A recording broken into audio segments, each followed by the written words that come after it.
The United Nations today said its peacekeeping forces in southern Lebanon came under attack today by Israeli forces.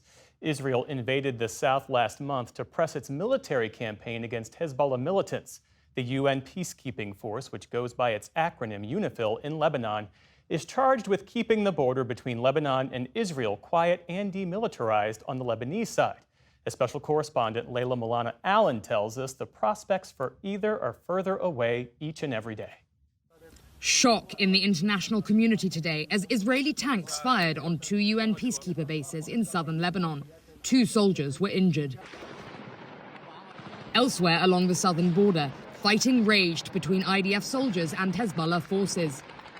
10,000 peacekeepers from 50 UN nations are stationed here in the far southern coastal town of Naqoura, with bases dotted along what's called the Blue Line. For nearly 2 decades, UNIFIL has tried to implement the UN resolution that aims to keep peace along this febrile border.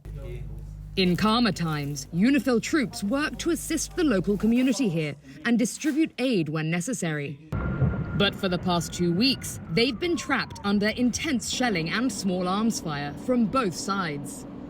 UN Resolution 1701 was a key part of bringing to an end the last major conflict between Israel and Lebanon in 2006. It had 3 key provisions: that Hezbollah would lay down its weapons and withdraw behind the Litani River. In its place, the Lebanese armed forces would become the official authority in the south of Lebanon. And in return, Israel would respect the Blue Line, the border drawn up between the 2 countries. In the years since, none of the parties have fulfilled or respected those obligations. Hezbollah has continued to grow its weapons arsenal. The Lebanese armed forces have never grown the power or weaponry they need to establish authority in the south of Lebanon. And Israel, even before this latest round of conflict, has launched daily incursions into Lebanese airspace and sea waters. Tensions have been building since Israel asked the Irish UNIFIL contingent to pull back last week. They refused. IDF troops dug in just meters from the UNIFIL base. Hezbollah accused Israel of using the peacekeepers as human shields. Today's attacks are a significant escalation. The UN Security Council called an urgent meeting to discuss the crisis. Ireland's foreign minister, the country with the biggest peacekeeper contingent, condemned the attack.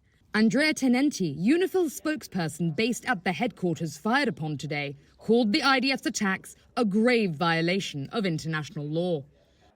Shelling has been ongoing between them and Hezbollah, with our base in between.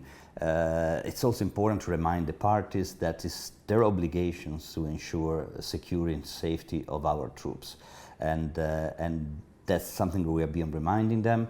The shelling continued. The IDF says that it is taking care of its responsibility to preserve the safety of UN peacekeepers there by telling them to leave for their own security, in the same way it says it's protecting people in Lebanon by telling them to leave their homes. What's your response to that? It's definitely very, very alarming and more than alarming, because this is a sovereign country. Troops from other countries inside Lebanese territory is a violation of the territory, but we still have to be present. We are there to try to prevent the escalation of the conflict, also assisting local communities with medical activities, but also bringing supply, water, etc., which is very much needed at this point, because there are thousands of people stranded, stuck in the south with very little in terms of water or food. Many people internationally will be watching this conflict and wondering, there's a Lebanese army, the Lebanese armed forces. Why are they not on the front line? The issue with the Lebanese army that they're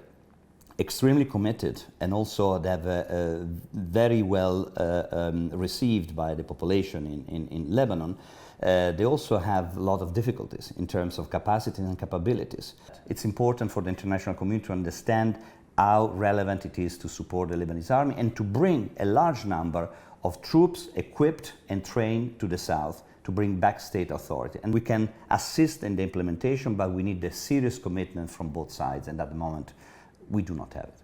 But we need it right now. We need it right now because every day the situation is deteriorating, not only in the south, in Lebanon, and in the region.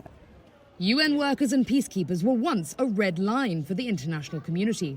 But over the past year, as some parties to the conflict have challenged the UN's legitimacy, those lines have blurred.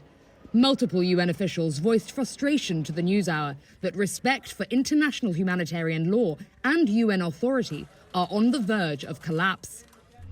The UN and its peacekeepers are in an impossible position.